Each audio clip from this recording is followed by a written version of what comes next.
តាំងពីយូរយារណាស់មកហើយសហគមន៍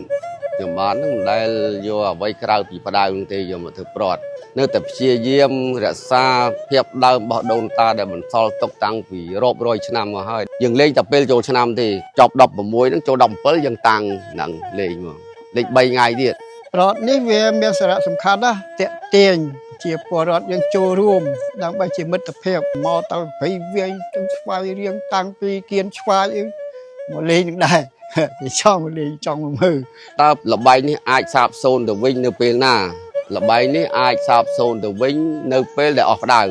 ដូច្នេះហើយក្រសួងគាត់ទិញដីមួយកន្លែងសម្រាប់ទុកឲ្យសហគមន៍យើងថែរក្សាបានផ្ដៅនឹងបោកជារៀងរាល់ឆ្នាំបាទ